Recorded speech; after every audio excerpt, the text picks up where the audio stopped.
Good afternoon, everyone. Welcome back to AVX Live. I'm Joe Gilderson, President of Corporate Audio Visual Services. And once again, 2 weeks in a row, I am joined by my co-host, Ryan Finch. Who's counting, though, right? I think it might be 3 weeks, actually. I'm pretty impressed with myself. Are we going to have to replay some episodes?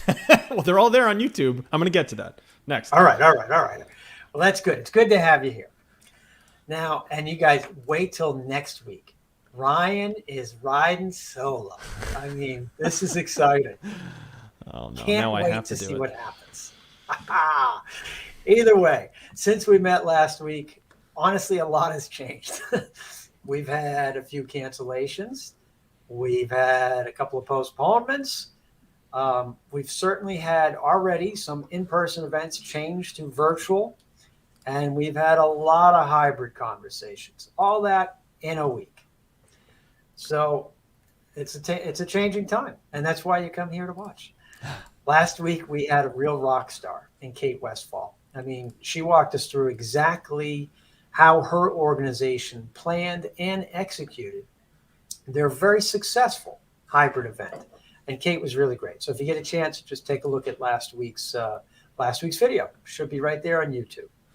Now, this week, we're going to discuss the entrepreneurial spirit and how the pandemic has provided opportunities at the same time as it's obviously hurt so many in the hospitality and event planning field.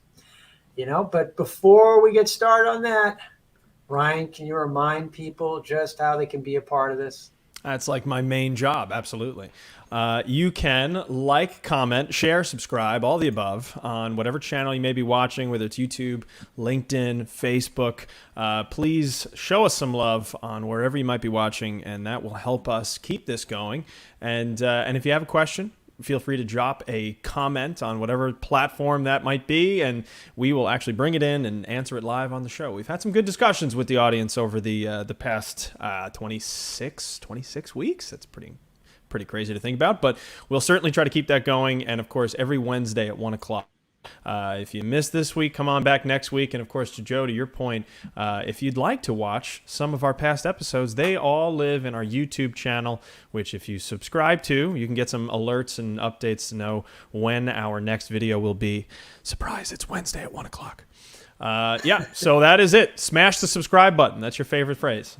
Nice. I like the smashing part. We need like a Hulk button, some sort of motion graphic, production level. Love it. Maybe you can work on that for next week. Probably not, but we'll see. All right. Well, I try. Hey, Ryan, can I tell people about today's guest? You certainly can.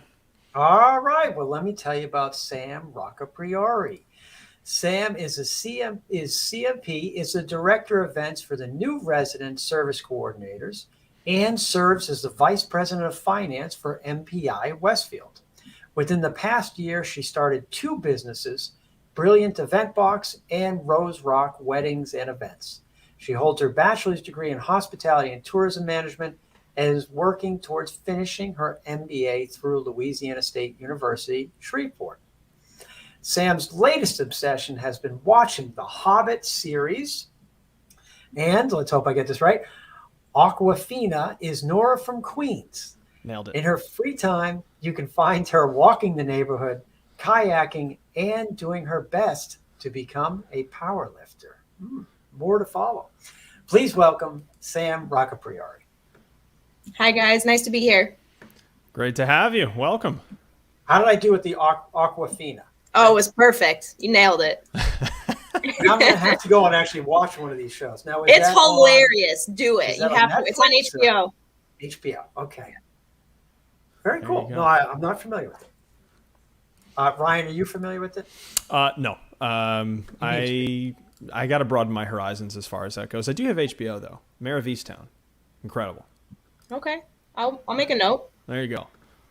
We're just going to talk entertainment today. That's it. We're trying to be entertaining. I mean, but let's listen. For my first question, let's get to the powerlifting hobby. Now, give us the short version. How'd you get into that? Short version is my partner is a trainer, and he was coaching a powerlifting club. And with that, I sort of came onto a few classes, and with the pandemic, we built a gym in our basement, and that's what I'm trying to do in my free time. Oh, there you go. All right. So you got space for gym in the basement. I got to say that is a pandemic gym, right? Is being able to have that, at home workspace. I got to say that's wonderful. Well, hopefully you got some gains over the pandemic. Yes, I did get some gains. I'm kind of tapering off right now, but I have to get back on it. Well, it's the plateau stage, right? Yeah. We've all been there. Yeah, Sam, I have also some workout equipment in my basement, and that has recently caused me a little bit of a problem. It's a sore subject. So right now I'm down to one wing. This one doesn't seem to want to do what it's supposed to do anymore. But there was a pop and a bang, and oh goodness, now it doesn't work so good anymore. No, we're trying to work that out. But I think I will be on the rise, coming back up soon enough. That's good. It's gonna take a little while, I think. But anyways, enough about your hobbies, which are very interesting and well-rounded. As based on the little I know about you, you seem very well-rounded. So why don't you tell us a little bit about your event experience? Sure. So I went to University of Massachusetts Amherst and part of their hospitality program. So that's sort of where it sort of starts.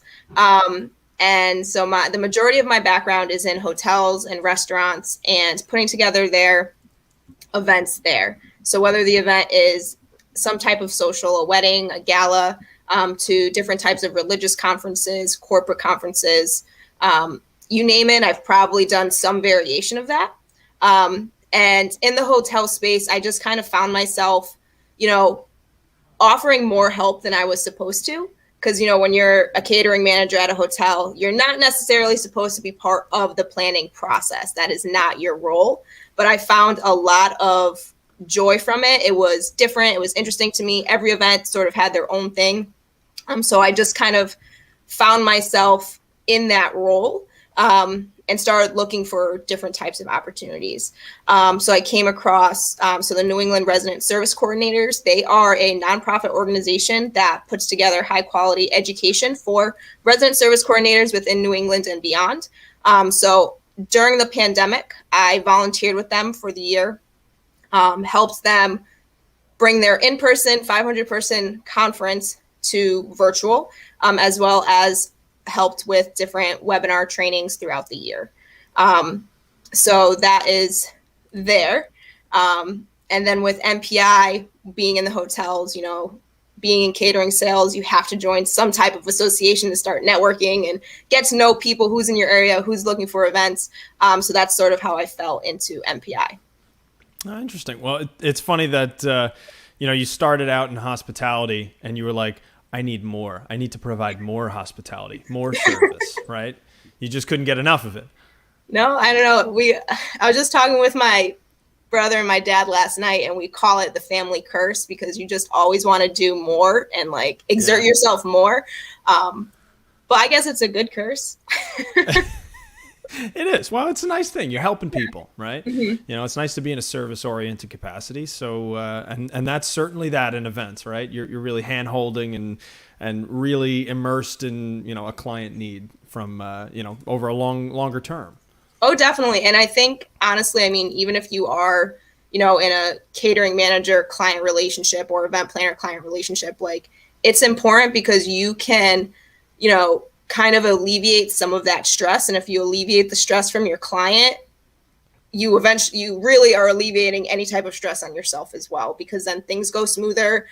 Small fires don't turn into volcanoes. Right. They just kind of stay easy for the most part. Yeah, that's the nature of planning something is that you gain a little bit of control over it. This way you can deal with all of those things that are going to come up at some point. You just don't know which one of them is going to happen. Exactly. But when did you get involved with MPI? I got involved when I was at the Marriott in Stamford. It was just one of those things that as a catering manager that you had to do. You found different organizations to be a part of. And MPI was just one of those organizations. And they had a lot of events in Stamford. So I was able to attend a lot of events. And then after being a part of it for about a year, I got involved and volunteered and have been on the board for the last 3 years as well. All right. Well, so you're going to have to clarify something for me, because I don't think I've actually spoken with someone in, we'll call it the, coordination aspects of MPI, in beyond just say a one-off event or something like that. But I have to imagine that planning events for event planners is particularly stressful. Yes and no. At least you know what they would like. For our group in particular, they love to network. They would rather be talking than anything. And they want high quality education. So those are like the two baselines that we know. Right. It can be difficult, especially right now, because you have some planners who are really gung-ho about being in person. They're like, I'm vaccinated, I'll wear a mask, I don't care, I just want to be in person. But then you have the other side of planners that are still cautious, personally, or their companies are not allowing them to attend in-person events, or there's some type of, contract. I mean, it's even happening with teachers in Connecticut. I know my cousin, the last school year, she had to sign a contract that she wouldn't leave the state, this during the school year. Right. She wouldn't have visitors from out of state. So I think companies are also sort of implementing that. And I think that has been the main challenge for us, is that fine line of, okay, people are tired of virtual, they want to meet in person, but they're not comfortable meeting in person yet. So that's the biggest challenge for us right now. Yeah, it's definitely some, awkward middle ground territory at the moment. Definitely. But, and it's funny you say that too, because I guess, at the end of the day, planning events in general, knowing your audience, and how do you know your audience better than knowing yourself? So I guess, maybe I'm wrong about that being more, I guess I'm just thinking about when a doctor goes to the doctor, isn't that a tough client, a tough patient, well, I think this is what's going on. No, I think you're wrong. I don't know. Maybe it's just me. Well, I mean, with MPI, if you, have something to offer, or you think that things should be done a different way, just volunteer. Right. You volunteer, and you're like, you want to know what? I have a great idea for an event. This is what I want to do. Well, step right up. Step right up. Come volunteer, join the board, and bring it to life. And I think that's what's really great about MPI too, is because you're just pulling in a bunch of different people who, maybe their whole background is just incentive programs or, corporate. So you pull them all in, and you can have some really great things. But if you don't like what you see, volunteer and, help us make it better.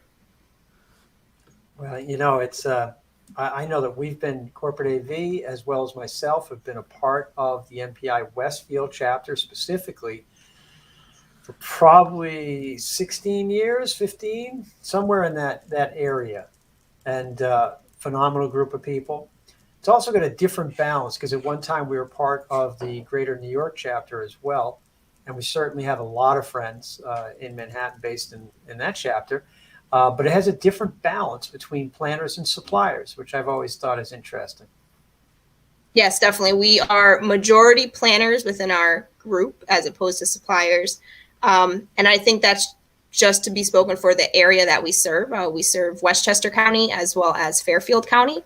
So you do have a lot of different corporate buildings there that have planners. And I think that's where we pull a lot of our people from. Well, a lot of our planners in the Westfield chapter, very experienced, very knowledgeable. Oh, definitely. And they really can span quite the gap there of different skills and cities and countries. Like, they really know a lot. So 100%. Anybody should get involved, because it's always been a great group of people. Ryan, have you been to any MPI events? I have. I actually believe it was in Stanford too, the last one I'm thinking of. Stanford, was it Stanford Marriott? I think it was Stanford. It was the one with the is like the grotto in the courtyard. Is that the Marriott? Grotto in the courtyard. It's like an oasis. There's a bar in the middle. Oh, Hyatt. The Hyatt. That's it.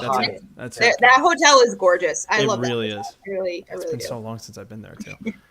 That was like 2018 the last time we had it. You've been okay. Come back, Ryan. Well, so I was living in LA for the last couple of years, so I haven't been there. But now I'm back, so I'll see. Oh, that old excuse. Just 3,000 miles, no big deal.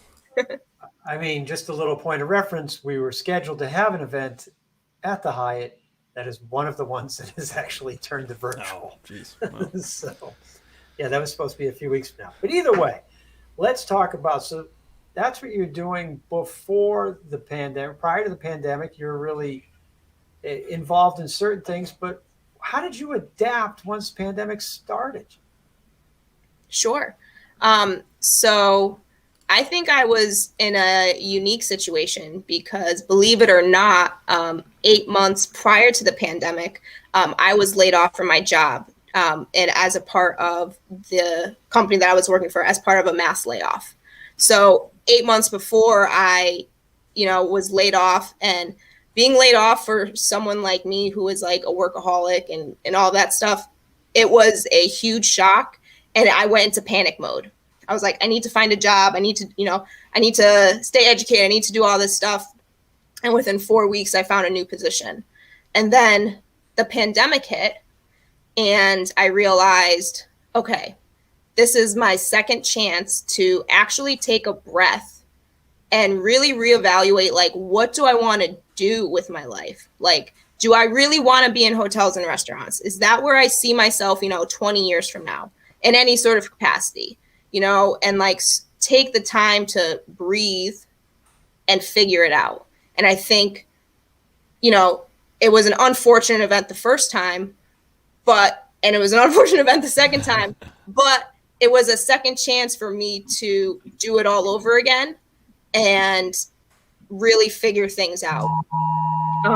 So with that said, I started doing all the lunch bunches with, Cameron Toth and MPI WestField, just staying connected with people and making sure that people felt supported.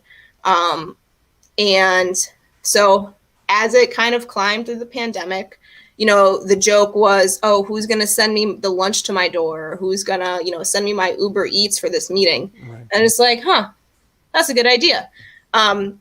So something that's super important to me is, one, true sustainable efforts, as well as supporting the local community.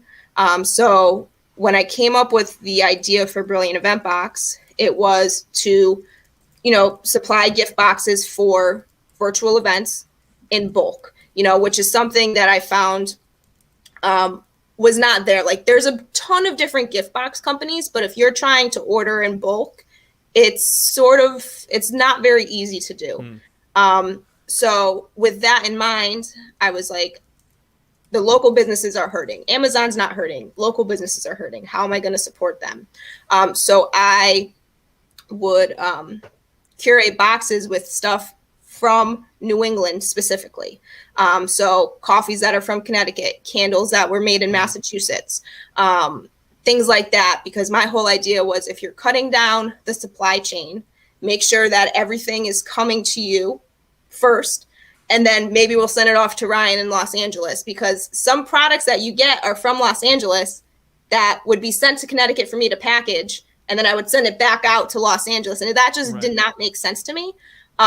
So really my whole focus was being able to provide something that was also supporting those other businesses within my community. So that's sort of where like Brilliant Event Box came to be. And also at the beginning of the pandemic, like I said, like in my previous roles at like hotels and stuff, I was more involved in the event planning process than I probably should have been, but I loved it. So I was able to plan and be a part of a ton of different types of weddings, different types of cultures, really blending them together, which I think is so beautiful. And then the pandemic hit, and I was able to start helping people who were freaking out because their wedding, for instance, was a month, was in May, and the world shut down in March, and really just trying to talk them through and being like, one, like, you're not the only one that's going through this. Two, everything's going to be okay. It's going to be okay. Breathe. And that is sort of how I started finding myself more in that wedding planner role, was in the pandemic, when brides and grooms who were having weddings all of a sudden couldn't have their weddings anymore.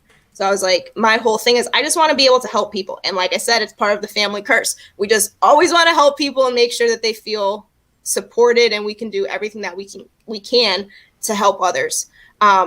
So that I was helping people. And then all of a sudden I was like, well, I'm already doing this. Let me make it an official business.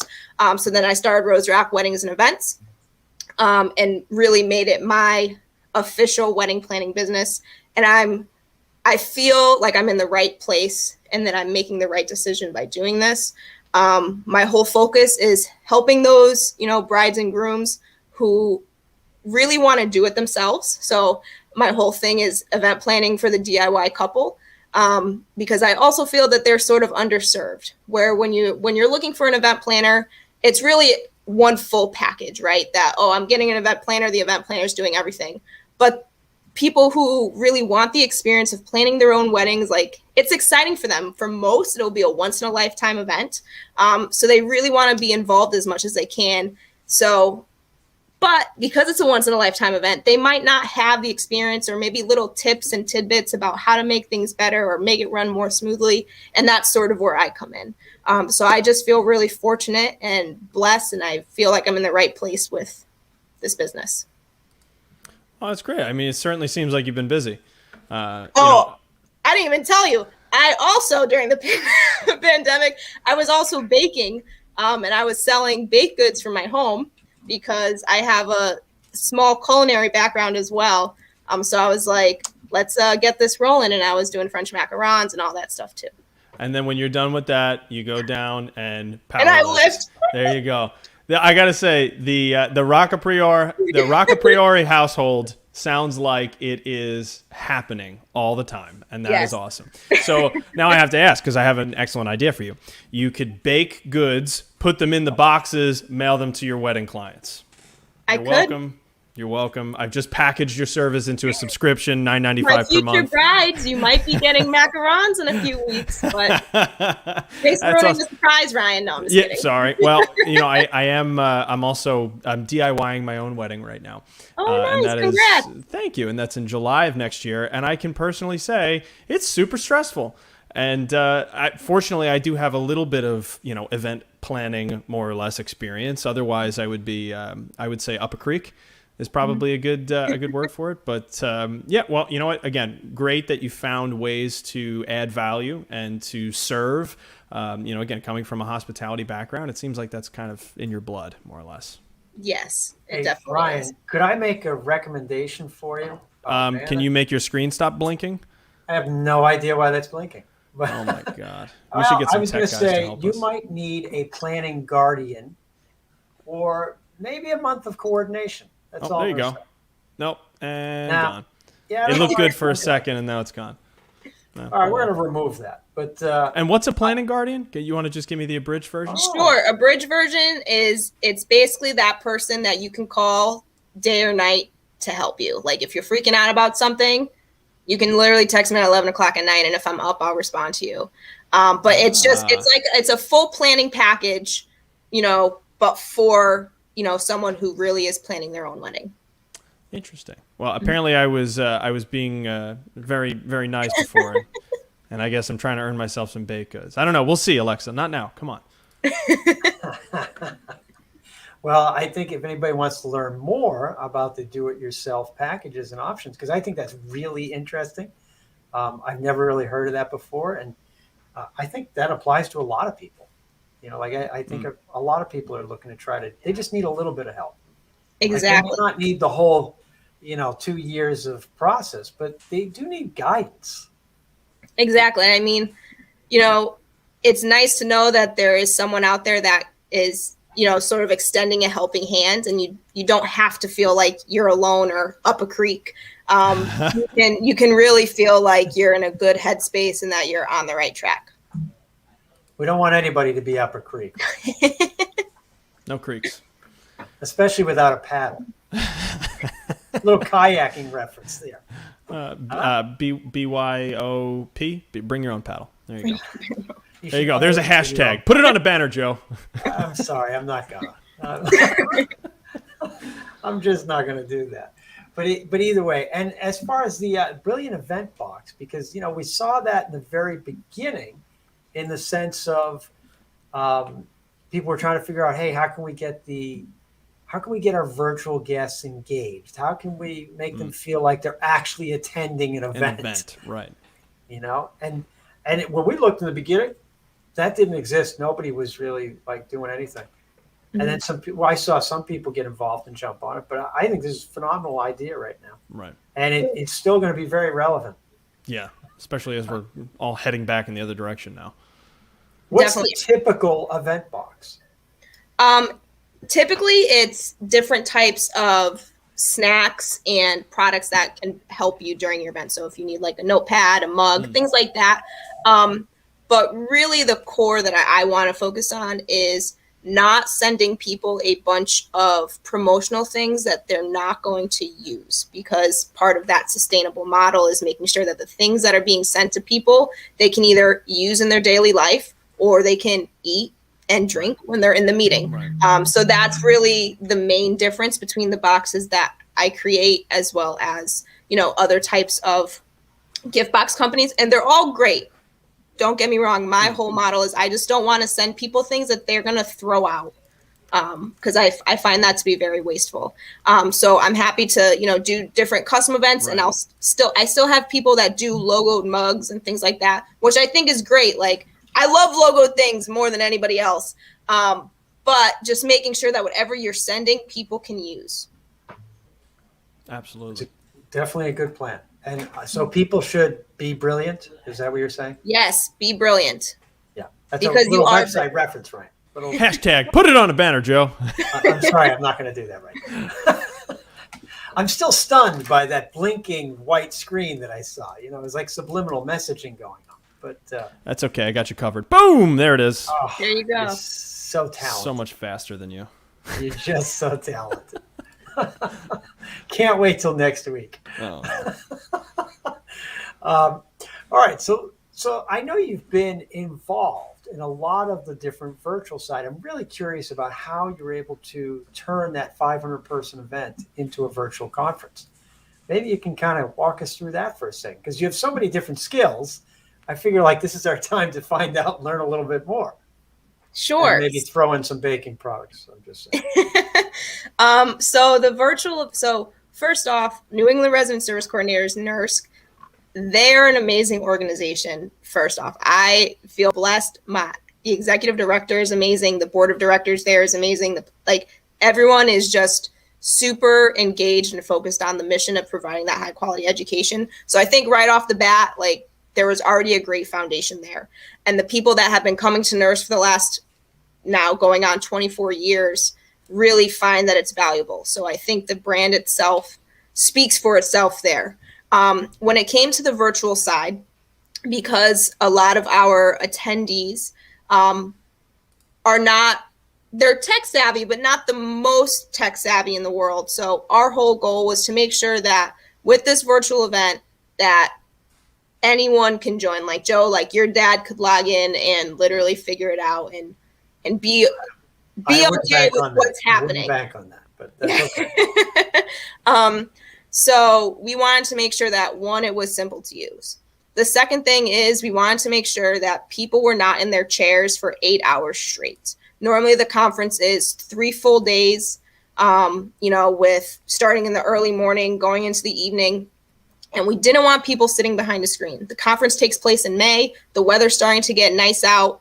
You just don't want to be stuck behind a screen for, 3 straight days. So what we did instead was instead of 3 straight days, we did 4 half days. So we started at 9 in the morning and the sessions ended by 12:30. And then mixed in, we had different types of wellness activities. So we did a paint night, which went over super well, because what the resident service coordinators did was they also invited their residents to do it. So some of them are part of, they serve elderly communities. So they had, their entire community in the community center, painting. So it really created some really great engagement there. We did Bollywood classes, which is through Balian, which is out of Wilton, Connecticut. So if you're looking for some really fun dancing, definitely check them out there. So we really, any type of wellness activity that we did, we wanted it to be different, just slightly different. We still did yoga and meditations and things like that, but things that would really fuel the mind, body, and spirit. So we had them in early morning and then also in the evening. So you can be in your sessions from 9 to 12:30 and then be able to do your work that you had to do for your job, and then, you know, have a dance class at night, which is something that you would do in real life, right? Like you go to work and then when you leave work, you go to your kickboxing class, or you go to spin class or whatever. So we tried to emulate that as much as possible, and just keep it fun, short days. That was our key. And I think people really enjoyed that format because you never were drained at the end of the day. Yeah. Well, and that actually is something that we saw, you know, at least in our, you know, virtual events, is at first it was people trying to do exactly the same thing they did in person, where we have these all day types of experiences. And obviously it's not only is that draining from a sitting in your chair looking at a screen perspective, but also planning it.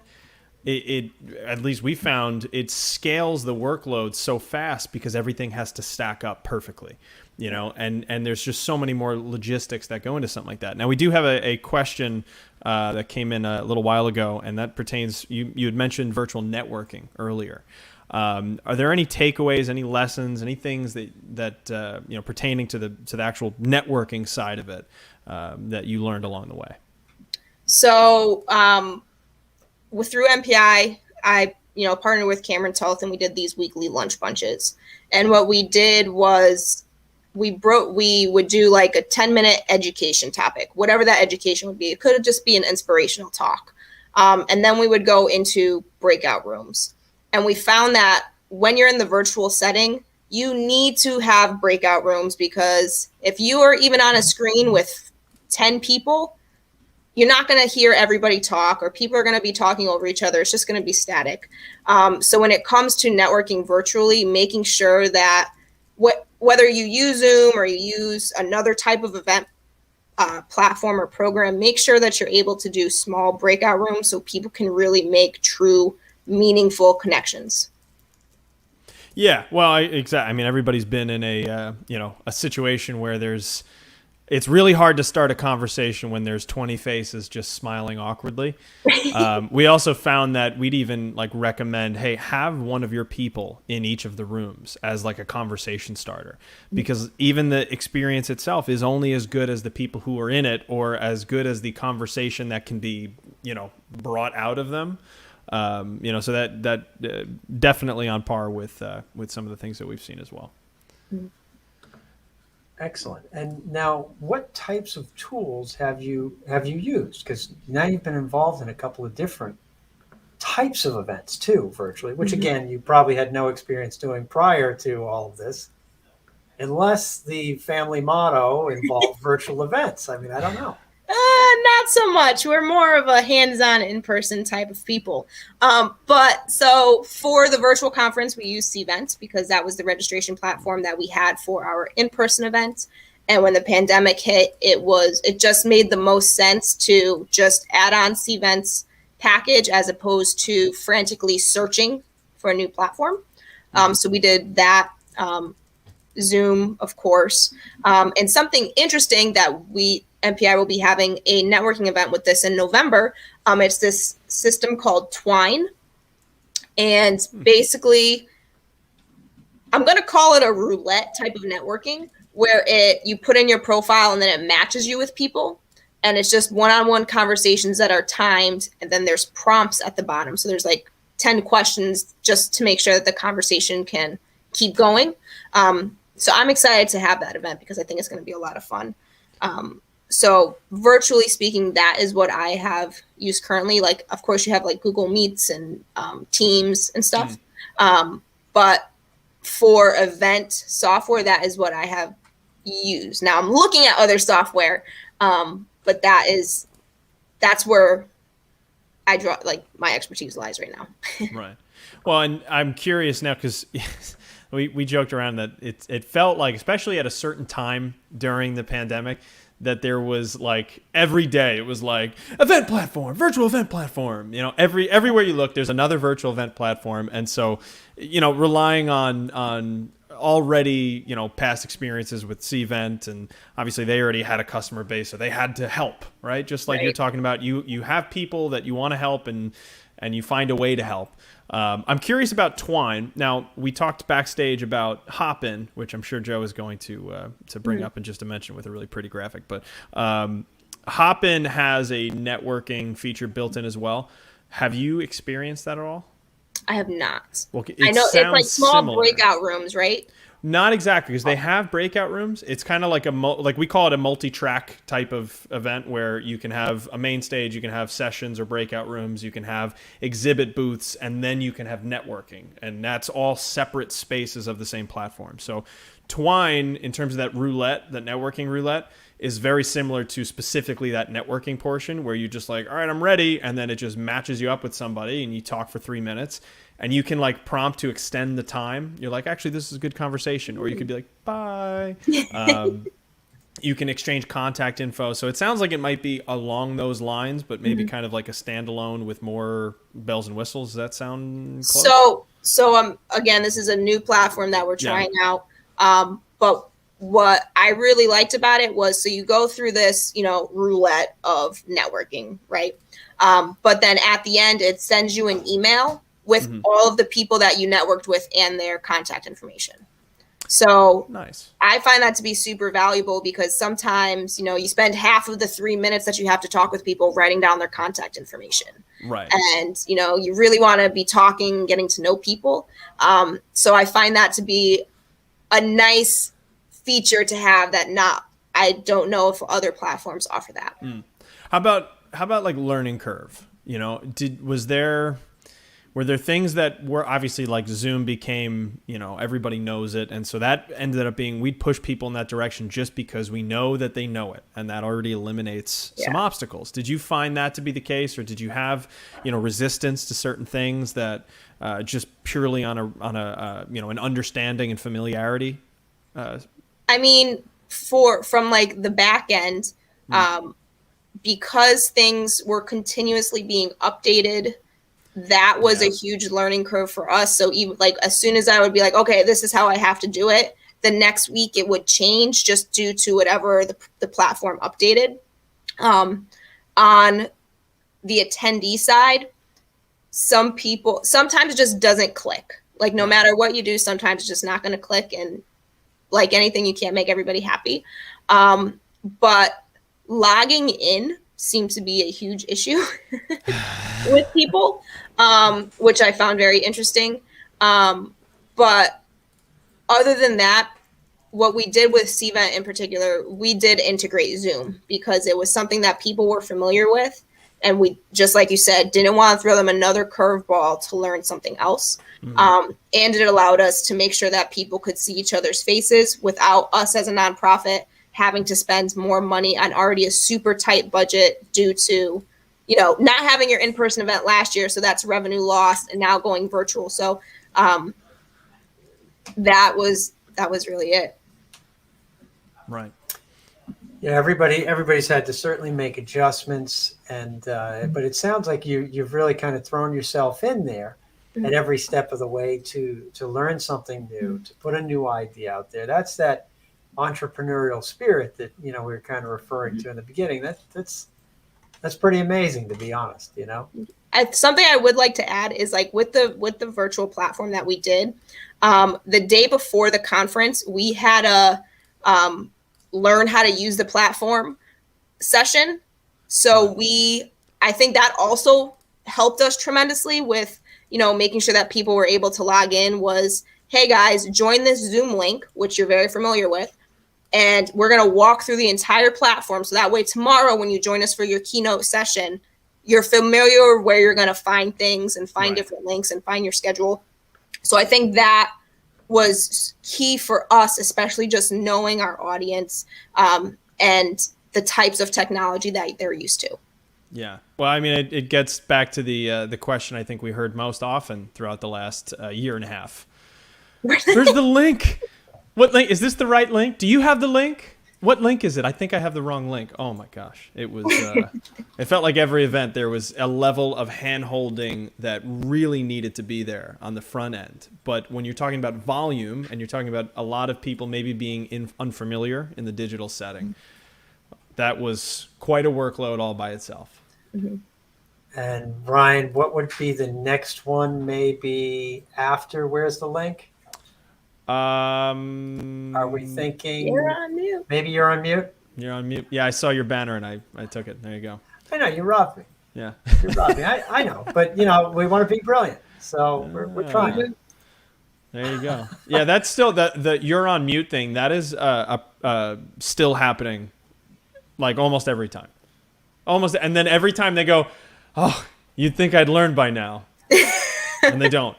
And that's kind of funny. Well, it does keep us, I won't say gainfully employed, but it does keep us, active on the technology support side, because there are so many little nuanced details that need to be managed and that someone needs to poke around with. Joe, I don't know if you actually remember this. MPI was one of the first Zoom events that we assisted with back in April. I want to say it was April of last year.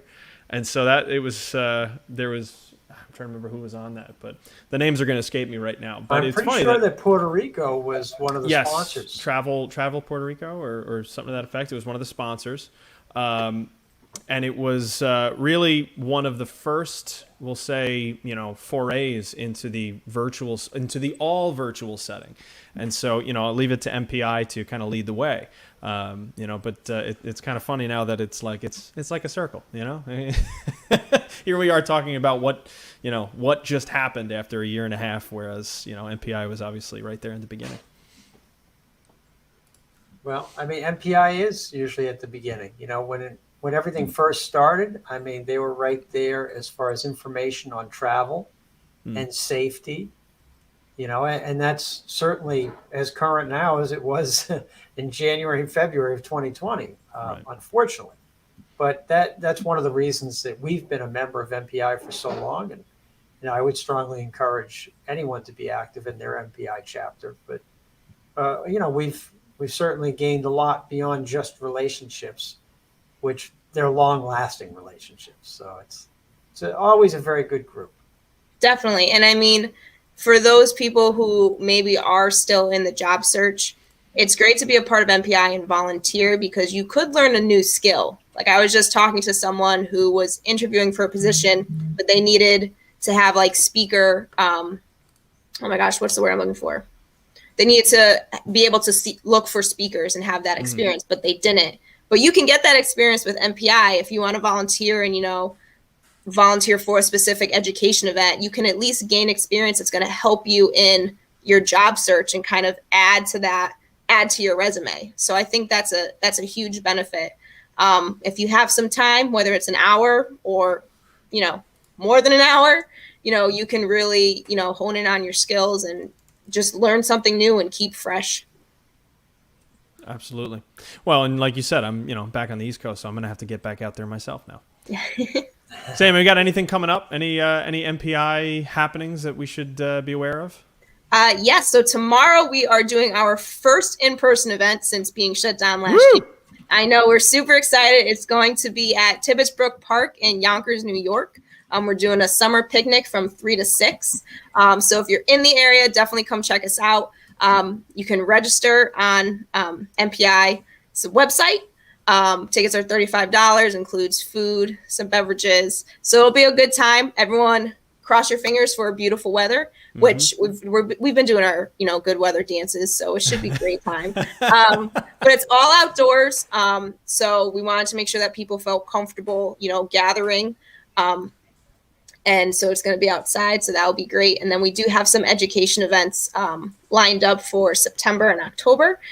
So if you want to stay up to date with everything MPI, definitely visit our LinkedIn company page, MPI WestField. All of our events are listed there.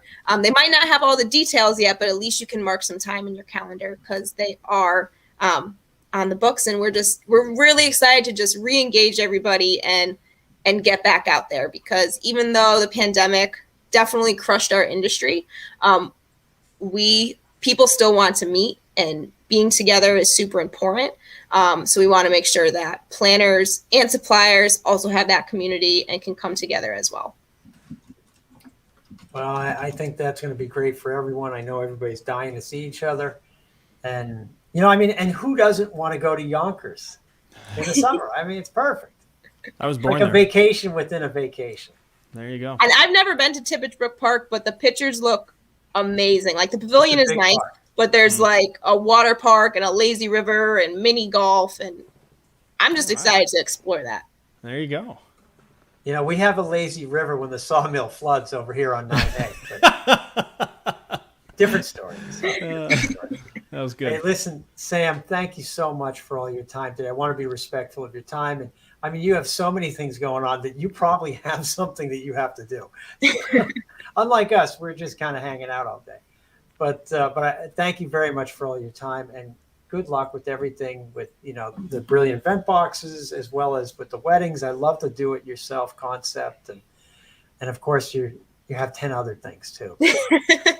It's just in my blood, but thank you so much, Joe and Ryan, for, having me on the show. This was a lot of fun.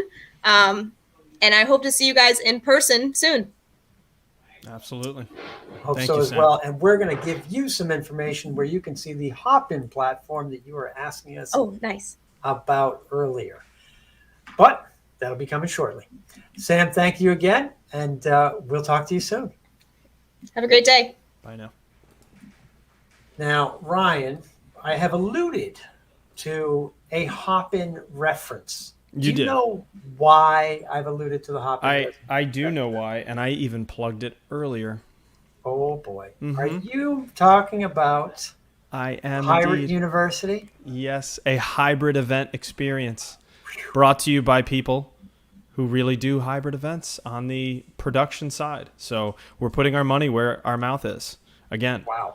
I know. Big deal. September 1st, September 2nd. You can register now. I think we're going to have to actually put the link maybe in the comments. We'll put it in the comments. I'm going to leave that one to you because you're so much faster. I'm definitely faster. I mean, I know. See how I played to your ego right there? It's not hard. Yeah, that's going to be one of the finer skills we'll teach in leadership on Friday. But either just way. wait till next week, all right? It's a full AVX live takeover. Wait until next week because I'm probably not even going to watch. I got to be honest. You can watch the replay.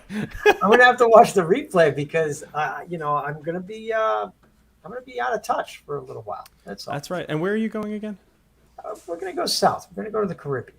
Oh. Let's just hope that one of our storms is not passing through while I'm there because they're having a hard time with some tropical storms and weather right now. Well, hopefully that will be gone. Next week will be nice and peaceful in the beautifully colored waters of the Caribbean. We certainly hope so.